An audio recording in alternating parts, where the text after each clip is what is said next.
Hi students, ഇന്ന് നമ്മളിവിടെ പഠിക്കാൻ പോകുന്നത് electronic components. Identification of electronic components. നമ്മുടെ നിത്യജീവിതത്തിൽ പലതരം ഇലക്ട്രോണിക് സർക്യൂട്ടുകളും ഇലക്ട്രോണിക് എക്യുപ്മെൻറ്റുകളും എല്ലാം നമ്മൾ കണ്ടിട്ടുണ്ട്. അതിൽ കാണുന്ന ഇലക്ട്രോണിക് കമ്പോണൻസുകൾ ഏതെല്ലാമാണ്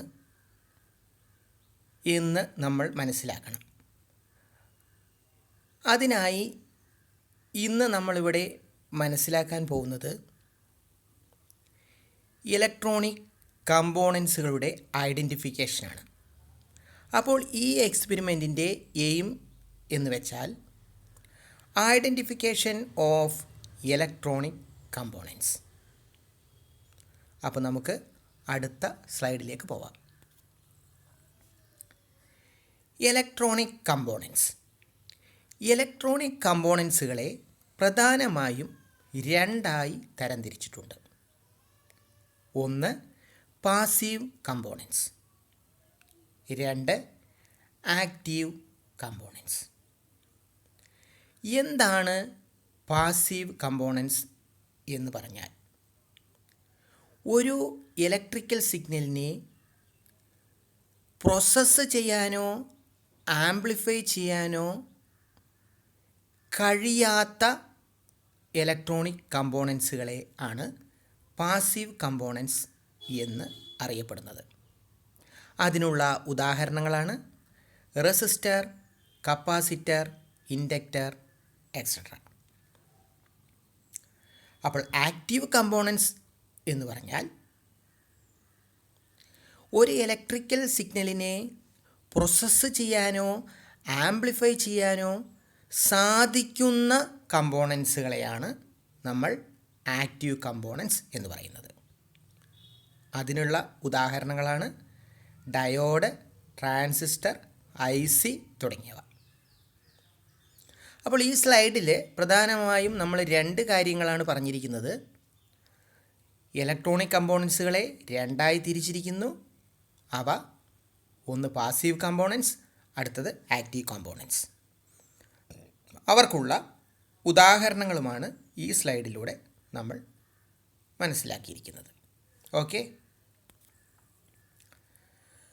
അപ്പോൾ അടുത്തതായി പാസീവ് കമ്പോണൻസ്. പാസീവ് കമ്പോണൻസുകൾക്കുള്ള ഉദാഹരണങ്ങൾ നമ്മൾ നേരത്തെ പറഞ്ഞതാണ്. അതിലുള്ള രണ്ട് ഉദാഹരണങ്ങളാണ് ഒന്ന് റെസിസ്റ്റർ, രണ്ട് കപ്പാസിറ്റർ. അവയെക്കുറിച്ച് നമുക്ക് കൂടുതൽ കാര്യങ്ങൾ മനസ്സിലാക്കാം. Resistors are classified into two. റെസിസ്റ്ററുകളെ നമ്മൾ രണ്ടായി തരംതിരിച്ചിരിക്കുന്നു. ഒന്ന് ഫിക്സഡ് റെസിസ്റ്റർ, അടുത്തത് വേരിയബിൾ റെസിസ്റ്റർ. എന്താണ് ഫിക്സഡ് റെസിസ്റ്റർ എന്ന് വെച്ച് കഴിഞ്ഞാൽ, അതിൻ്റെ പേരിൽ നിന്ന് തന്നെ നമുക്ക് അതിൻ്റെ കാര്യങ്ങൾ മനസ്സിലാവുന്നുണ്ട്. ഫിക്സഡ് എന്ന് പറഞ്ഞു കഴിഞ്ഞാൽ അതിൻ്റെ വാല്യൂ ഫിക്സഡ് ആയിരിക്കും. മാനുഫാക്ചറിങ് സമയത്ത് തന്നെ അതിൻ്റെ മാനുഫാക്ചർ അതിനൊരു വാല്യൂ നൽകിയിട്ടുണ്ട്. ആ വാല്യൂ എപ്പോഴും ഫിക്സഡ് ആയിരിക്കും. നമ്മളെ കൊണ്ട് അതിന് യാതൊരുവിധ മാറ്റവും വരുത്തുവാൻ കഴിയുന്നതല്ല. അതിനെയാണ് നമ്മൾ ഫിക്സഡ് റെസിസ്റ്റർ ഗണത്തിൽ പെടുത്തിയിരിക്കുന്നത്. അടുത്തത് വേരിയബിൾ റെസിസ്റ്റർ. ഇത് നിങ്ങൾക്ക് കൃത്യമായി ഇപ്പോൾ തന്നെ മനസ്സിലായിട്ടുണ്ടാവും. അതിൻ്റെ വാല്യൂ നമ്മൾക്ക് ഒരു പരിധി മുതൽ അടുത്ത പരിധി വരെ നമുക്ക് അങ്ങോട്ടും ഇങ്ങോട്ടും വേരി ചെയ്യാൻ കഴിയുന്ന റെസിസ്റ്ററുകളെയാണ് നമ്മൾ വേരിയബിൾ റെസിസ്റ്ററിൽ ഉൾപ്പെടുത്തിയിരിക്കുന്നത്. മനസ്സിലായി കാണുമെന്ന് കരുതുന്നു. അപ്പോൾ അടുത്തത് കപ്പാസിറ്ററിനെ കുറിച്ചാണ്. Capacitors R classified into to. One is fixed capacitor and another is variable capacitor. കൃത്യമായി റെസിസ്റ്റർ പോലെ തന്നെ ഇതിലും ഫിക്സഡും വേരിയബിളുമാണ്. അവിടെ റെസിസ്റ്ററാണ്, ഇവിടെ കപ്പാസിറ്ററാണ്. ഇത്ര മാത്രമേ ഇതിൽ വ്യത്യാസമുള്ളൂ. കൃത്യമായി റെസിസ്റ്ററിൽ ഫോളോ ചെയ്യുന്ന അതേ കാര്യങ്ങൾ തന്നെയാണ്, വാല്യൂ തന്നെയാണ് ഇവിടെയും കാര്യം. ഇവിടുത്തെ കപ്പാസിറ്ററിൻ്റെ വാല്യൂ ഫിക്സഡ് ആണെങ്കിൽ അത് ഫിക്സഡ് കപ്പാസിറ്ററിലും വേരി ചെയ്യാൻ സാധിക്കുന്നതാണെങ്കിൽ അത് വേരിയബിൾ കപ്പാസിറ്ററിലും ഉൾപ്പെടുന്നതാണ്. അപ്പോൾ ഈ സ്ലൈഡിലെ ഏകദേശ കാര്യങ്ങൾ മനസ്സിലായി കാണും എന്ന് കരുതുന്നു. ഇത്രയേ ഉള്ളൂ. പാസീവ് കമ്പോണൻസിന് ഉള്ള ഉദാഹരണങ്ങളാണ് റെസിസ്റ്റർ, കപ്പാസിറ്റർ, അതിൻ്റെ ക്ലാസിഫിക്കേഷൻ. ഇതാണ് ഈ സ്ലൈഡിലൂടെ നമ്മൾ മനസ്സിലാക്കുന്നത്. ഓക്കെ. Fixed resistor. ഫിക്സഡ് റെസിസ്റ്ററിന് ഒരു ഉദാഹരണമാണ് ഈ ചിത്രത്തിലൂടെ നൽകിയിരിക്കുന്നത്. Carbon resistor. Carbon resistor fixed റെസിസ്റ്ററിന് ഒരു ഉദാഹരണമാണ്. ഈ ചിത്രത്തിലേക്ക് നോക്കൂ. ആ റെസിസ്റ്ററിൽ ഒരു 4 കളർ വലയങ്ങൾ നമുക്ക് കാണാൻ കഴിയുന്നതാണ്. നീല, പച്ച, ഓറഞ്ച്, ഗോൾഡ്. ഈ രീതിയിൽ 4 കളർ വലയങ്ങൾ നമുക്ക് കാണാം. ഈ കളർ വലയങ്ങളാണ് നമ്മുടെ വാല്യൂ, ഈ റെസിസ്റ്ററുടെ വാല്യൂ എത്രയാണ് എന്ന് കണ്ടുപിടിക്കാൻ ഇതാണ് ഉപയോഗിക്കുന്നത്. അപ്പോൾ തുടർച്ചയായി വരുന്ന അടുത്ത ക്ലാസ്സുകളിലെല്ലാം ഈ റെസിസ്റ്ററിൻ്റെ കളർ കോഡിംഗ് സിസ്റ്റം, അതിൻ്റെ വാല്യൂ ഒക്കെ എങ്ങനെ കാണാം, എങ്ങനെ മനസ്സിലാക്കാം എന്നെല്ലാം നമുക്ക് തുടർന്ന് വരുന്ന ക്ലാസ്സുകളിൽ നമുക്ക് പഠിക്കാവുന്നതാണ്. ഇപ്പോൾ നിങ്ങൾ ഈ റെസിസ്റ്റർ കണ്ടു കഴിഞ്ഞാൽ ഇത് കാർബൺ റെസിസ്റ്ററാണ്, ഇത് ഫിക്സഡ് റെസിസ്റ്റർ ഗണത്തിൽ ഉൾപ്പെടുന്നു എന്ന് മനസ്സിലാക്കുക. ഓക്കെ. അടുത്തത് ഫിക്സഡ് റെസിസ്റ്ററിന് മറ്റൊരു ഉദാഹരണമാണ് വയർ വൗണ്ട് റെസിസ്റ്റർ. ഈ ചിത്രത്തിൽ അതിന് മുകളിൽ തന്നെ നമുക്ക് കാണുന്നുണ്ട് അതിൻ്റെ വാട്ട്, എത്ര വാട്ടിൻ്റെ റെസിസ്റ്ററാണ്, അതിൻ്റെ ഓം എല്ലാം കാണുന്നുണ്ട്. ഇത് ഫിക്സഡ് റെസിസ്റ്ററിൽ പെടുന്ന ഒരു റെസിസ്റ്ററാണ്. അതിനുള്ള ഉദാഹരണമാണ് ഇപ്പോൾ ഈ സ്ലൈഡിലൂടെ നൽകിയിരിക്കുന്നത്, വയർ വൗണ്ട് റെസിസ്റ്റർ. കൃത്യമായി നിങ്ങളിതിനെ ഐഡൻറ്റിഫൈ ചെയ്യേണ്ടതാണ്. ഓക്കെ. അടുത്തത് റെസിസ്റ്ററിൽ നമ്മൾ 2ആയി റെസിസ്റ്ററിനെ ക്ലാസിഫിക്കേഷൻ നടത്തിയിട്ടുണ്ട് എന്ന് സൂചിപ്പിച്ചിരുന്നു. അതിൽ ഫിക്സഡ് റെസിസ്റ്ററിനെ കുറിച്ചാണ് പ്രീവിയസ് ആയിട്ടുള്ള 2 സ്ലൈഡുകളിൽ നമ്മൾ മനസ്സിലാക്കിയത്. അതിനുള്ള 2 ഉദാഹരണങ്ങളാണ് നമ്മൾ മനസ്സിലാക്കിയത്. ഇപ്പോൾ നമ്മൾ വേരിയബിൾ റെസിസ്റ്ററിൽ എത്തിയിരിക്കുന്നു. വേരിയബിൾ റെസിസ്റ്ററിനുള്ള ഒരു ഉദാഹരണമാണ് ഇപ്പോൾ ചിത്രത്തിൽ കാണിച്ചിരിക്കുന്നത്, പൊട്ടൻഷ്യോമീറ്റർ. ഈ ചിത്രത്തിൽ നോക്കിയാൽ നമുക്ക് വ്യക്തമായി കാണാവുന്നതാണ് ഒരു 3 ലീഡുകൾ അതിൽ കാണാം. ഈ ലീഡിൽ കണക്ഷനെല്ലാം കൊടുത്ത് ആ നോബ് വേരി ചെയ്യുമ്പോഴാണ് ഇതിൻ്റെ വാല്യൂ ഒരു പരിധി മുതൽ മറ്റൊരു പരിധി വരെ നമുക്ക് മാറ്റാൻ സാധിക്കുക.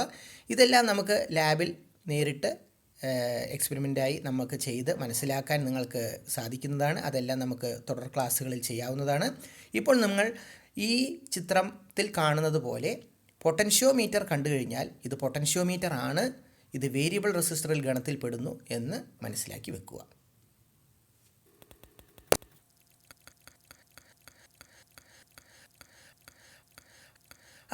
അടുത്തതായി വേരിയബിൾ റെസിസ്റ്ററിനുള്ള മറ്റൊരു ഉദാഹരണമാണ് പ്രീസെറ്റ്. ഇതിൻ്റെ വാല്യൂ നമുക്ക് അങ്ങോട്ടും ഇങ്ങോട്ടും വേരി ചെയ്യാൻ പറ്റുന്നതാണ്. അത് മുകളിൽ തന്നെ നമുക്ക് നോക്കുമ്പോൾ അത് കാണാവുന്നതാണ്. അതിൻ്റെ എങ്ങനെയാണ് വേരി ചെയ്യുന്നത് എന്ന് ഒരു സ്ക്രൂ ഡ്രൈവർ ഉപയോഗിച്ച് നമുക്ക് അങ്ങോട്ടും ഇങ്ങോട്ടും അതിനെ നീക്കി അതിൻ്റെ വാല്യൂവിൽ നമുക്ക് വേരിഫിക്കേഷൻ വരുത്താവുന്നതാണ്. എന്തായാലും അത് വേരി ചെയ്യുന്നത് ആ രീതിയിലാണ്. അതെല്ലാം നമുക്ക് അടുത്ത ക്ലാസ്സുകളിലൂടെ പഠിക്കാം. അപ്പോൾ നമുക്ക് പ്രീസെറ്റ് എന്ന് പറഞ്ഞു കഴിഞ്ഞാൽ വേരിയബിൾ റെസിസ്റ്റർ ഗണത്തിൽപ്പെടുന്നതാണ്. ഏകദേശം നമുക്ക് കാണുമ്പോൾ അത് ഇതേ രൂപത്തിലാണ് ഉണ്ടാവുക.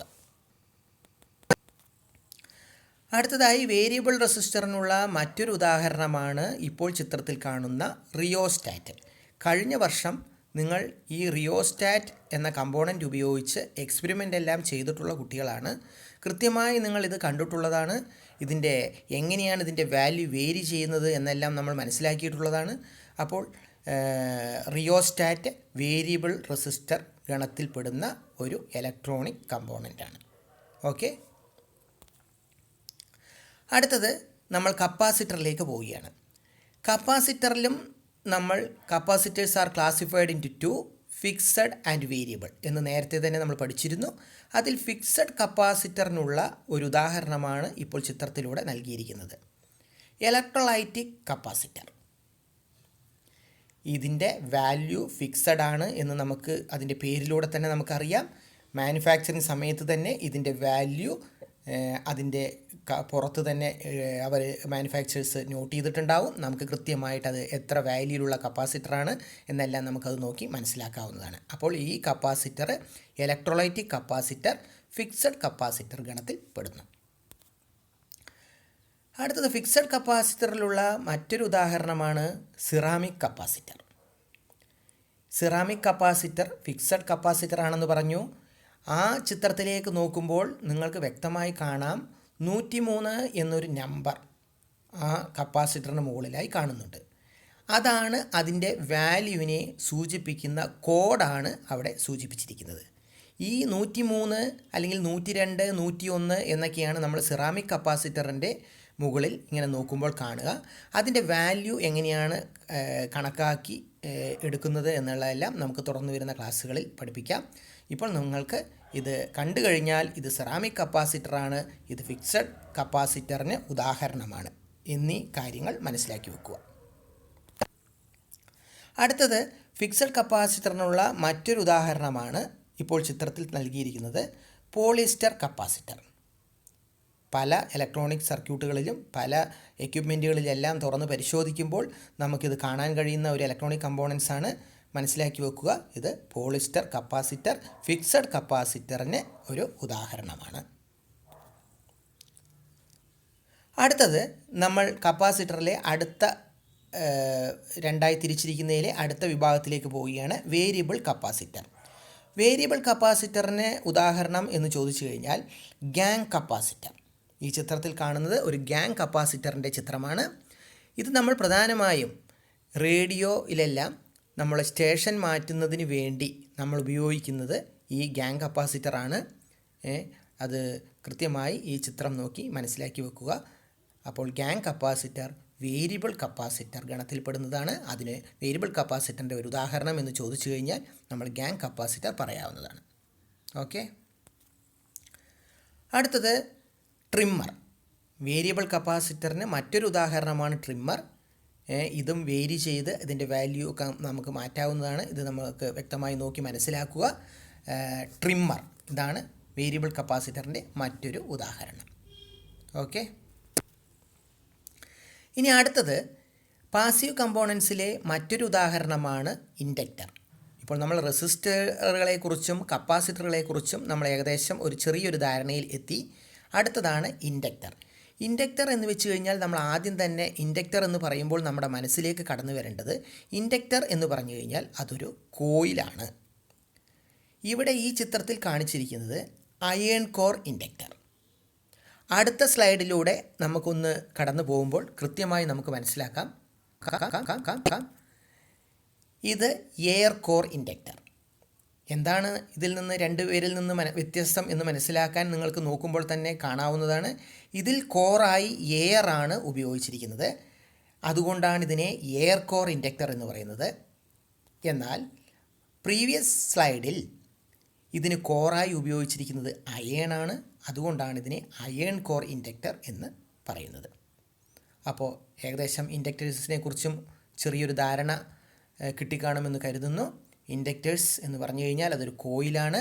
രണ്ട് തരം ഇൻഡക്ടേഴ്സ് നമ്മളിപ്പോൾ ഈ സ്ലൈഡുകളിലൂടെ കാണുന്നുണ്ട്. ഒന്ന് അയേൺ കോർ ഇൻഡക്ടർ, അടുത്തത് എയർ കോർ ഇൻഡക്ടർ. ഓക്കെ, അടുത്ത സ്ലൈഡിലോട്ട് പോവാം. അപ്പോൾ നമ്മൾ പാസീവ് കമ്പോണൻസിനെ കുറിച്ച് ഏകദേശം ചെറിയ രീതിയിലെല്ലാം ഒന്ന് മനസ്സിലാക്കി കഴിഞ്ഞു. ഇനി നമുക്ക് പഠിക്കാനുള്ളത് ആക്റ്റീവ് കമ്പോണൻസ് ആണ്. നമ്മൾ നേരത്തെയുള്ള സ്ലൈഡിൽ തന്നെ പാസീവ് കമ്പോണൻസിനെ കുറിച്ചും ആക്റ്റീവ് കമ്പോണൻസിനെ കുറിച്ചും പറഞ്ഞിരുന്നു. അതിൽ ആക്റ്റീവ് കമ്പോണൻസിനുള്ള ഉദാഹരണങ്ങളും അവിടെ സൂചിപ്പിച്ചിരുന്നതാണ്. എങ്കിലും ഒന്നുകൂടി ഇപ്പോൾ നമ്മൾ ഈ സ്ലൈഡിലൂടെ ഒന്ന് ഓർമ്മപ്പെടുത്തുകയാണ്. ആക്റ്റീവ് കമ്പോണൻസിന് ഉദാഹരണങ്ങളാണ് ഡയോഡ്, ട്രാൻസിസ്റ്റർ, IC മുതലായവ. Okay, diode. അപ്പോൾ ഡയോഡ് എന്ന് വെച്ച് കഴിഞ്ഞ് കഴിഞ്ഞാൽ ഡയോഡിനൊരു ഉദാഹരണം ചോദിച്ചു കഴിഞ്ഞാൽ സിലിക്കോൺ ഡയോഡ്. സിലിക്കോൺ ഡയോഡ് എന്ന് പറഞ്ഞു കഴിഞ്ഞാൽ അതിൻ്റെ മെറ്റീരിയലായി നമ്മൾ യൂസ് ചെയ്യുന്നത് സിലിക്കോൺ ആണ്. അതുകൊണ്ടാണ് ഇതിനെ സിലിക്കോൺ ഡയോഡ് എന്ന് പറയുന്നത്. നമ്മുടെ ലാബിലെല്ലാം നമ്മൾ ഈ സിലിക്കോൺ ഡയോഡ് ഉപയോഗിച്ച് നിരവധി എക്സ്പെരിമെൻറ്റുകൾ ചെയ്യാനുള്ളതാണ്. അതുകൊണ്ട് വ്യക്തമായി ഇത് മനസ്സിലാക്കി വെക്കുക. ഇത് സിലിക്കോൺ ഡയോഡാണ്. അടുത്തത് ജെർമേനിയം ഡയോഡ്. ഇതിൻ്റെ യൂസ് ചെയ്തിരിക്കുന്ന മെറ്റീരിയൽ എന്ന് പറഞ്ഞു കഴിഞ്ഞാൽ ജെർമേനിയമാണ്. അതുകൊണ്ടാണ് ഇതിന് ജെർമേനിയം ഡയോഡ് എന്ന് പറയുന്നത്. ഇത് നമ്മുടെ ലാബിലൊക്കെ ഉള്ള കമ്പോണൻ്റാണ്. നിങ്ങൾക്ക് നേരിട്ട് കാണിച്ചു തരാം. അതുകൊണ്ട് ഇത് കാണുമ്പോൾ മനസ്സിലാക്കി വെക്കുക. ഇത് ജെർമേനിയം ഡയോഡ്. 2 ഡയോഡുകളും കാണുമ്പോൾ അതിൻ്റെ മെറ്റീരിയൽ ഏതാണ് എന്നെല്ലാം ചോദിക്കുമ്പോൾ കൃത്യമായിട്ട് പറയണം. ഡയോഡ് എന്ന് പറഞ്ഞാൽ ഇത് ജെർമേനിയമാണ്. നേരത്തെ കാണിച്ച സ്ലൈഡിലെ ഇത് സിലിക്കോൺ ഡയോഡാണ്. ഓക്കെ. അടുത്തത് ആക്റ്റീവ് കമ്പോണൻസിന് മറ്റൊരു ഉദാഹരണമാണ് ട്രാൻസിസ്റ്റർ. നമ്മുടെ ഇലക്ട്രോണിക് സർക്യൂട്ടുകളിലെല്ലാം അല്ലെങ്കിൽ എക്യുപ്മെൻറ്റ്സുകളിലെല്ലാം നിരവധി ട്രാൻസിസ്റ്ററുകൾ പല രൂപത്തിൽ നമുക്ക് കാണാൻ കഴിയും. അതിലെ ഏറ്റവും ബേസിക് ആയിട്ടുള്ള ഒരു ട്രാൻസിസ്റ്ററാണ് ഇപ്പോൾ ഇവിടെ ചിത്രത്തിൽ നൽകിയിരിക്കുന്നത്. അത് നിങ്ങൾ വ്യക്തമായി മനസ്സിലാക്കുക. പലതരത്തിലുള്ള ട്രാൻസിസ്റ്റേഴ്സ് കാര്യങ്ങളെല്ലാം ഉണ്ട്. അതെല്ലാം നമുക്ക് ഡീറ്റെയിൽ ആയിട്ട് തുടർന്ന് വരുന്ന ക്ലാസ്സുകളിൽ പഠിക്കാവുന്നതാണ്. ഇപ്പോൾ നിങ്ങൾ ഈ കമ്പോണൻസ് കാണുമ്പോൾ ഇത് ട്രാൻസിസ്റ്റർ ആണ് എന്ന് ഐഡൻറ്റിഫൈ ചെയ്യാൻ കഴിയണം. ഓക്കെ. ട്രാൻസിസ്റ്ററിനുള്ള മറ്റൊരു ഉദാഹരണമാണ് ഇപ്പോൾ ചിത്രത്തിലൂടെ കാണിച്ചിരിക്കുന്നത്. Power transistor. പവർ എക്യുപ്മെൻറ്റുകളിലെല്ലാം ഉപയോഗിക്കുന്ന ഒരു ട്രാൻസിസ്റ്ററാണ് ഇപ്പോൾ ഈ കാണുന്നത്. ഇത് പവർ ട്രാൻസിസ്റ്റർ. ഇത് മനസ്സിലാക്കി വെക്കുക. കണ്ടു കഴിഞ്ഞാൽ ഇത് ഐഡൻറ്റിഫൈ ചെയ്യാൻ കഴിയണം. ഇത് എന്ത് കമ്പോണൻ്റാണ് എന്ന് ചോദിക്കുമ്പോൾ ഇത് പവർ ട്രാൻസിസ്റ്ററാണ് എന്ന് പറയാൻ നമ്മൾക്ക് കഴിയണം. അടുത്തത് IC. നിങ്ങൾക്ക് എല്ലാവർക്കും കണ്ടിട്ടുള്ളതും അറിയാവുന്നതുമാണ്. പലതരത്തിലുള്ള IC ഇന്ന് നിലവിലുണ്ട്. ഈ ICയുടെയൊക്കെ പുതിയ ടെക്നോളജിയിൽ ICയൊക്കെ വന്നതോടുകൂടിയാണ് നമ്മുടെ എക്യുപ്മെൻറ്റിൻ്റെ എല്ലാം സൈസ് എല്ലാം വളരെ ചെറുതായിക്കൊണ്ട് വരുന്നത്. അപ്പോൾ ഈ IC കണ്ടു കഴിഞ്ഞാൽ നിങ്ങൾക്ക് മനസ്സിലാവണം. IC എന്ന് പറഞ്ഞു കഴിഞ്ഞാൽ ഇൻ്റഗ്രേറ്റഡ് സർക്യൂട്ട് എന്നാണ് അതിൻ്റെ മൊത്തമായ ഫുൾ ഫോം. അപ്പോൾ IC കണ്ടു കഴിഞ്ഞാൽ അത് ഐഡൻറ്റിഫൈ ചെയ്യാൻ കഴിയണം. ഓക്കെ.